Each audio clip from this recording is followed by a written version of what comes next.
Good morning, students of BA first year. Today we are going to do our next exercise. It's review of the future. 30th exercise है ना. Future देखो हमने उसकी काफ़ी सारे uses पढ़े कि वेल शैल कहाँ कहाँ पे यूज़ होंगे है ना. ऑल द थिंग्स है ना. विल बी गोइंग टू पढ़ा हमने, विल हैव डन पढ़ा. जो विल हैव डन है वो फ्यूचर परफेक्ट हो गया, विल बी गोइंग टू हो गया आपका future continuous. So all these things we read है ना in last exercises. So today we are going to do 30th exercise, review of the future. यानी जितना भी फ्यूचर टेंस हमने किया है ना उसका सबका रिव्यू आ गया, यानी दोबारा से.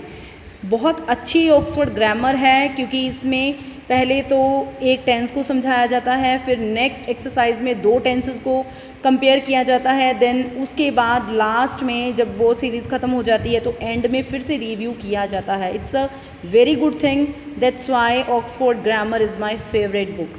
सो here you can see I am going to New York next week है ना. I am about to pick up my ticket. I am going to do some shopping. देखो आई एम गोइंग टू ये हमने पढ़ा था, कहाँ पे लगता है इंटेंशन में. I need some clothes, I will be buying, मैं खरीद रही होंगी. I will be buying some Christmas पर presents too. I am only there for 2 days, so I will be a big rush. It will be a big rush. So in this way you can see कि there are many different ways of talking about the future in English है ना. I'll be buying some Christmas presents too. मैं खरीद रही होंगी वहाँ पे Christmas के प्रेजेंट्स भी. I'm going to buy some Christmas presents. मैं क्रिसमस के प्रेजेंट्स खरीदने जा रही होंगी, मतलब इंटेंशन है वहाँ पे खरीद रही होंगी है ना. दोनों का मतलब सेम ही है. सो बी पार्ट देखिए, talking about the future. Future की हम बात कर रहे हैं तो काफ़ी सारे दिए. देखो एक तो न्यूट्रल फ्यूचर हो गया विल के साथ. The sun will rise at 5:45 AM tomorrow. Prediction है तो हमने पढ़ा था, प्रिडिक्शन के लिए प्रेजेंट सिचुएशन को देख के हम लगाते हैं. Claire's trip will be a big rush. Claire की ट्रिप एक बहुत रश वाली होगी. A prediction based on the present जो था, I am going to be sick, क्योंकि मेरा गला ख़राब हो रहा है तो मुझे लग रहा है कि मैं बीमार होने वाले ही हूँ है ना. I am going to be sick. I am going to be sick हम कहाँ पे लगाएंगे, प्रेजेंट सिचुएशन को देख के. अगर आपका गला हल्का हल्का दर्द हो रहा है या आपका सिर हल्का हल्का दर्द हो रहा है तो हम उससे एस्टिमेट लगा सकते हैं कि I am going to be sick. Then a less certain prediction. Prediction जो कि लेस सर्टन है, जिसमें थोड़ी सी हम कह सकते हैं कि सर्टनिटी कम है, तो आई थिंक लगा दिया हमने. I think it will be cold in New York. मुझे लगता है कि न्यूयॉर्क में ठंडी होगी, यानी ठंड होगी. It's probably going to be cold in New York. शायद न्यूयॉर्क में ठंड हो रही होगी. प्रोबेबली और थिंक दोनों सेम मीनिंग है, क्योंकि प्रोबेबली क्या कह रहा है, शायद, और थिंक भी मुझे लगता है, मुझे ऐसा फील होता है ना, मैं सोचता हूँ. तो द वेरी न्यूर फ्यूचर के लिए देखो मैंने आपको बोला था वेरी नियर फ्यूचर है ना, तो के लिए क्या लगेगा, is about to. Be about to था एक अबाउट टू था. अगर तो दूर की बात करें तो अबाउट टू, अगर नियर फ्यूचर की बात करें तो बी अबाउट टू. तो Claire is about to pick up her ticket है ना. नियर फ्यूचर हो गया, टिकट ही उठानी है. Then a future action over a period, तो क्या आ जाएगा, future action over a period. Over a period की बात आ जाएगी तो कॉन्टीन्यूटी की बात आ जाएगी. Claire will be shopping non stop for 2 days है ना. फिर something that will be over in the future, जो ओवर हो चुकी होगी, यानी फ्यूचर परफेक्ट. तो the sales will have finished by Saturday. ख़त्म हो चुकी होंगी सैटरडे को सेल्स. अब सी पार्ट देखिए, इंटेंशंस एंड प्लान्स. मतलब जितना कुछ आपने पीछे पढ़ा है ना सब दोबारा आ गया. इंटेंशंस एंड प्लान क्या आ गया, an instant decision. Instant decision के लिए हम क्या लगाते हैं, deciding now. It's a lovely coat, it's fit perfectly. Yes I will buy it, मैं इसे खरीदूंगा. पढ़ा था ना हमने, विल लगता है कब, जब हम इंस्टेंटली कोई बात करते हैं. एन इंटेंशन, जब इंटेंशन है समथिंग ऑलरेडी डिसाइडेड, तो आई एम गोइंग टू लगता है I am going to do some shopping, यानी आपने पहले से ही तैयारी की हुई है. लेस सर्टन डिसीजन के लिए आई थिंक लग जाएगा, या प्रोबेबली जैसे हमने ऊपर पढ़ा था, I think I will buy this hat too, मुझे लगता है मैं ये हैट भी शायद खरीद ही लूँ. देन अ पास्ट इंटेंशन के लिए लगेगा, I was going to buy a guide book but I forgot. मैंने बोला था ना, पास्ट की इंटेंशन में ज़्यादातर क्या लगता है, जो काम आपने सोचा था करने के लिए पर आपको टाइम नहीं मिला या आप भूल गए, कुछ भी ऐसा हुआ. तो I was going to buy a guide book but I forgot. Arrangement के लिए लगता है आई एम फ्लाइंग. देखो गोइंग टू होता है इंटेंशन के लिए और सीधा कॉन्टीन्यूस टेंस लगता है अरेंजमेंट के लिए. I am flying to New York next week. In the course of events के लिए क्या लगता है, I will be buying some presents too, यानी ओवर अ पीरियड वाली बात आ गई। एन ऑफिशियल अरेंजमेंट है तो देखो ये चीज़ आ गई, बी एन ऑफिशियल अरेंजमेंट है तो क्या आएगा, the president is to address the nation tonight, president आज नेशन को एड्रेस करेगा। टाइम टेबल की बात आ गई तो क्या आएगा, प्रेजेंट सिंपल टेंस होगा लेकिन वो फ्यूचर को शो करेगा। I am in New York for 2 days next week, मैं नेक्स्ट वीक 2 दिन कहाँ पे होऊंगा, न्यूयॉर्क में होऊंगा। So it was your exercise review of the future. ठीक है, इसकी जो फिलअप्स हैं ये आप कर लीजिएगा, वेरी इजी एक्सरसाइज है ना। ये चीज़ फिर से आप याद कर लीजिएगा, एक तो था ना बी अबाउट टू और एक था about to. Be about to कहाँ पे लगता है, अभी हमने पढ़ा कहाँ पे लगता है बी अबाउट टू, आगे ना इज अबाउट टू कब, जब आप वेरी नियर फ्यूचर की बात कर रहे हैं। लेकिन अगर आप दूर की बात करें तो अकेला अबाउट टू आएगा। ये हमने एक्सरसाइज की थी, मैं आपको दिखा भी देती हूँ।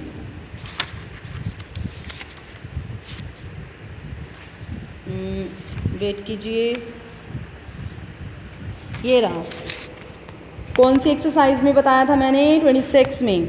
B2 था, बी अबाउट टू था। जो B2 था वो तो हम किसके लिए लगाते हैं, लॉन्ग अरेंजमेंट्स के लिए, जो ऑफिशियली अरेंजमेंट किए हुए हैं उनके लिए B2 लगेगा। और बी अबाउट टू जब नियर फ्यूचर होता है तो B2 यहाँ पे आया था ना B2, कौन सा सेंटेंस है ये वाला, द प्रेजिडेंट इज टू, यानी B2 ही हो गया ना, is to address the nation tonight.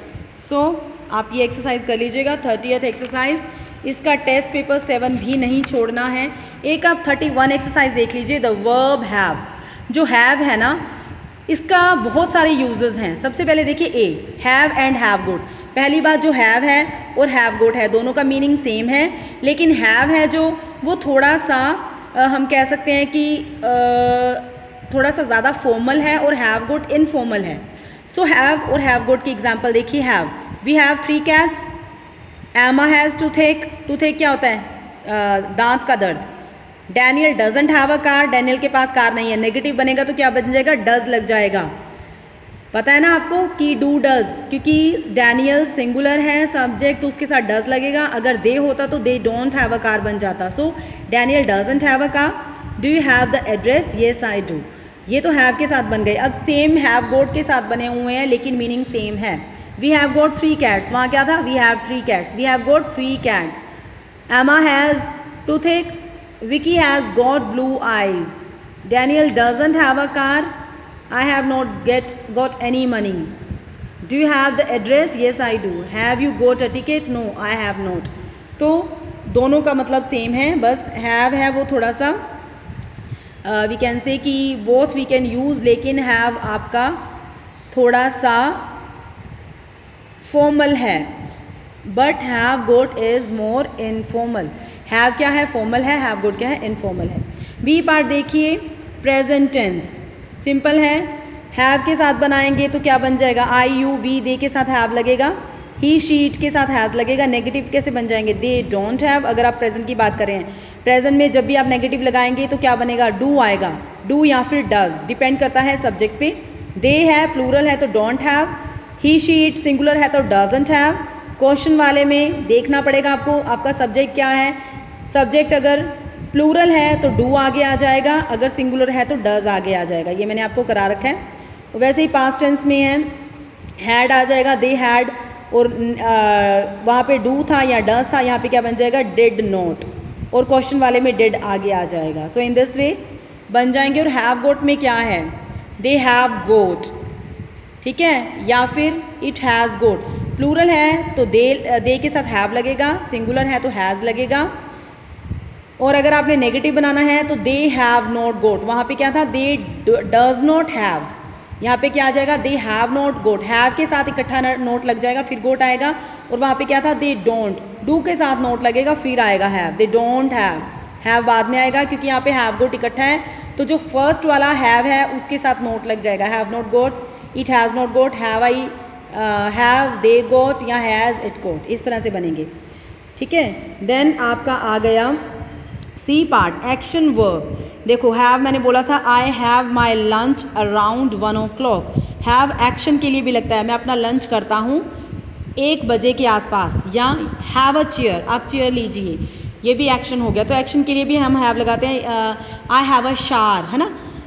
वैसे हम बना सकते हैं have a glass of milk. So mark has lunch around 1, ये तो एक्शन हो गया। आई हैव अ शार एवरी मॉर्निंग, मैं रोज़ शार लेता हूँ। The children had a game of cards, बच्चों ने गेम ऑफ कार्ड्स खेली। We had a wonderful holiday, हमारी हॉलीडेज वंडरफुल थी। पास्ट में हैड एड लग गया, प्रेजेंट में हैज़, क्योंकि मार्क सिंगुलर है तो हैज़ लग गया, आई के साथ हैव लग गया। So in this way you can make sentences की जो हैव है या हैज़ है, ये किसके लिए लगता है, एक्शन के भी लगता है। With the action verb have we use got, with the action verb have we can not use got, got हम नहीं यूज़ करेंगे, ठीक है। The action verb have can also be continuous भी हो सकता है, लाइक अगर आप अभी कर रहे हैं तो I am having my lunch, Mark is having lunch now, we were having a conversation in English. Okay, negative में क्या बन जाएगा, we didn't have a very good time, हमारा टाइम, हमें अच्छा टाइम नहीं मिला। We don't have parties very often, हम ज़्यादातर पार्टीज नहीं करते, ये भी एक्शन आ गया। Where do you have lunch, तुम लंच कहाँ करते हो। How often does Vicky have strange dreams, कितना अक्सर विकी को अजीब अजीब से सपने आते हैं। In English we often use expressions like have a talk, हम लगाते हैं ना have a rest, have a swim, है ना, आई हैड अ टॉक, ये सारे भी हम लगाते हैं वर्ब की जगह पे, है ना।